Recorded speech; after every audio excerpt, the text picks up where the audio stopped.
What's up, fam? It's Chappell, host of the RHAP Kickback podcast, here for another exit interview of Deal or No Deal Island as a part of the RHAP Hit or Quit podcast. And I'm very sad and at the same time very excited to be speaking with the third person eliminated from Deal or No Deal Island, a legend in these reality TV streets, Claudia Jordan. Claudia, how are you?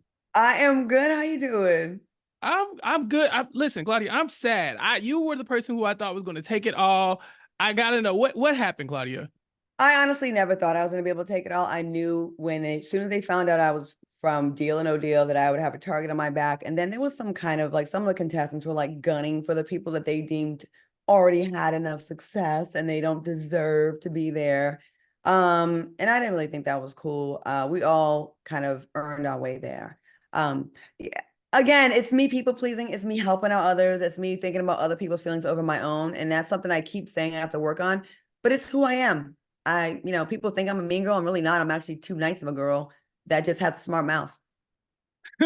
Yeah, I definitely picked up on the like self-sacrificing in this episode Yeah. because it did look like you would have been safe. You would have been Yep. perfectly fine, had everything gone the way you planned. But you did end up volunteering to go up against the banker in order to, it seemed like to take one for the team.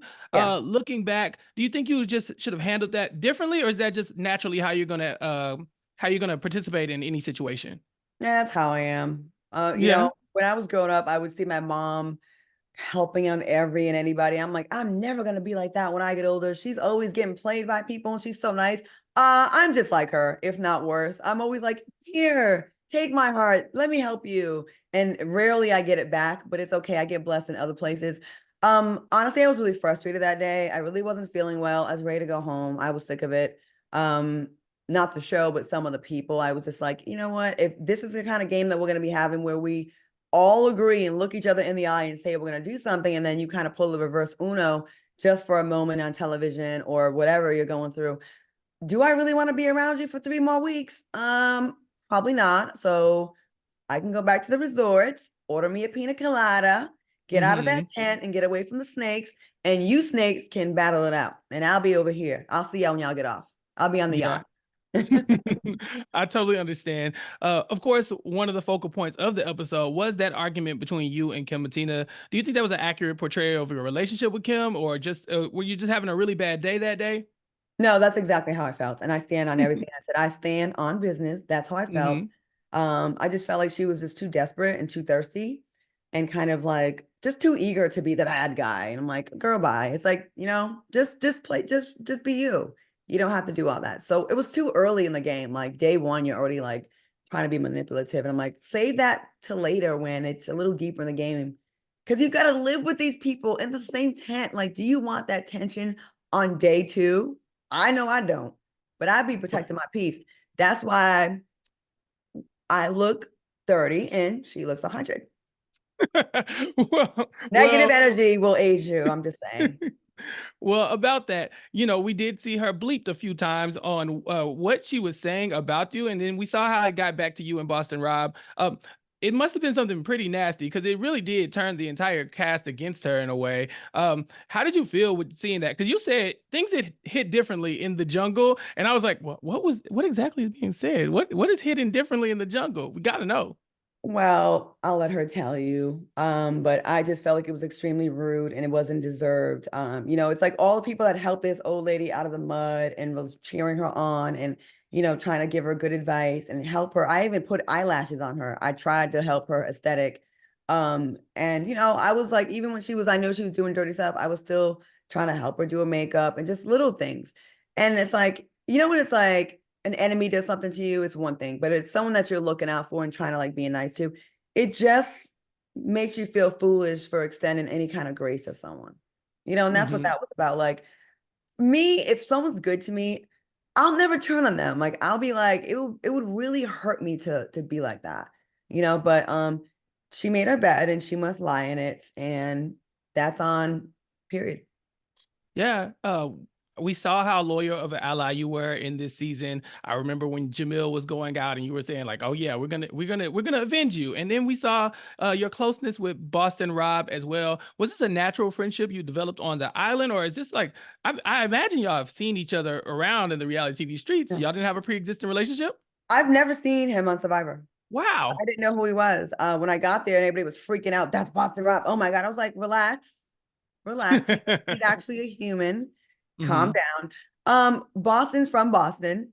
Jamil is from Connecticut. I'm from Rhode Island. Actually, Stephanie and Aaron are also from the New England area. So we thought we'd have like a whole New England coalition of, New Englanders. So I kind of like, people were trying to turn me against Rob immediately. And I went and got to know him for myself because I feel like people do that to me in real life. Like, oh, they'll have something negative to say about me. But then once they get to talk to me for 5 minutes, they say, you're nothing like I was told. So I feel like I believe you should give people a chance to show you who they are and not just go by what other people say. That is how I live my life. So listen, I'm not intimidated by successful people. Some of those people are, but I'm not. I like being around successful people. Like I would have loved to go into the end with Boston Rob and been like, okay, now that we got to hear, may the best man or woman win. I even in my friendships, I have boss women that I hang with. I don't feel like I need to have myself be the most successful in my group or the prettiest, so all the attention's on me. I love having like equally yoked and higher yoked people that have just got it going on. It just inspires me, and I love being in that kind of environment. So I don't feel any kind of intimidation by people like that. I actually love being around people that got it right. Yeah. Claudia, let's talk about the banker. So Mhm. at some point in this episode, you find yourself in the hot seat to go up against the banker. I know you've been on the other side of the briefcase. How did it feel getting to play Deal or No Deal officially for the first time? It's so different. And I got to tell my fellow deal and no deal models how we sat there and thought, oh, we could do a better job. It's different when you're in it. You're not really thinking clearly. You're very emotional. You're nervous. I mean, I didn't think I'd be that nervous playing a game that I watched a million times, but I was, and I was shocked at how different it felt. Um, I don't know. It does seem a lot easier when you're on the couch watching as far as like picking the cases. But it is a game of luck. And I think I left at the right time. I left with a 66% chance of my case like being lower. So technically, I did what I was supposed to do. But of course, as my luck would have it, the biggest amount was actually in my case. So I did what I did want to do. I got to play Deal or No Deal, and I got to put money on the board for the eventual winner. So, no love lost. I did my thing. Yeah, you did. Those two cases, I mean, straight out the gate, both of those cases were cases that you had held before, and then those were the ones, the million and the 500K that you pulled. So there's something to say about that for sure. But if you had won, you talked about, obviously there's no love lost between you and Kim, but also there was the idea that you might come after Stephanie. Who would you have picked to eliminate if you had beat the banker? I was going back and forth between Kim and Stephanie. I think it was gonna eventually be Stephanie because Kim was more annoying, but Stephanie was more like a threat to our sanity because the way she was so able to switch on a dime. I mean, this woman was part of the plan to go against Kim and then played totally dumb when it was time on camera. And I was like, whoa, you really just did that, girlfriend? Like, you are like, that is something like, wow. She brought the plan to me. Her and Alyssa brought the plan to my tent. So to sit there on the stage and be like, what plan? I'm not really with this. And in her interviews to say that she wasn't with the plan. Homegirl, you were the co-sponsor of the plan. Knock it off. Knock it off. I was born that night, but not last night. So, it just gave liar, liar, pants on fire. And I feel like Kim, I could have gotten Stephanie up that week, and Kim's gonna find herself in the bottom two again. So, I just felt like we can get Kim off another time. If had I won, that would have been my plan. I would have reversed Uno her the way she reversed Uno me and us. Yeah, gotcha. Claudia, what do you have coming up next? We have to wrap up soon, but everybody's dying to know where else can they find you on television these days? I'm on TGIF 5 days a week. That's a show that I created and I cast and I host 5 nights a week on the Fox Soul Network, 5 on the East Coast, 8 on the West, if they want to catch me on my shady commentary. And also, I just completed season 3 of College Hill for BET. That will come Yeah. out right after, shortly after the BET Awards this summer. So that's coming out really quickly. I just got reached out for 2 movies. One is the biggest role I've ever had. And if it goes through, it will be, I won't worry about no briefcases because I'll be good, good, good. Okay, I'm just saying no, but I just want to say to NBC, thank you for bringing me back and spinning the block with me. NBC has always been good to me. I've done a lot of my biggest shows on NBC: Celebrity Apprentice, Deal or No Deal, hosting the Miss Universe pageant. Deal or No Deal Island. You'll always be sentimental to me, and I got love for y'all. So anything you need from me, I am here. So y'all can bring me back next season as Joe's co-host so I can do the sideline color commentary. I'm putting it out there. There it is. NBC, what's good?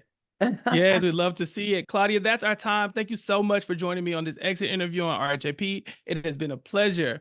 All right, everyone. That was the legendary Claudia Jordan, the third person eliminated from Deal or No Deal Island. To keep up with more of our coverage of Deal or No Deal Island, please remember to subscribe to the RHAP Hit or Quit podcast feed for weekly episode recaps. And be sure to follow me on all social media platforms at Recap Kickback for more information on what I have going on. Until the next time, peace.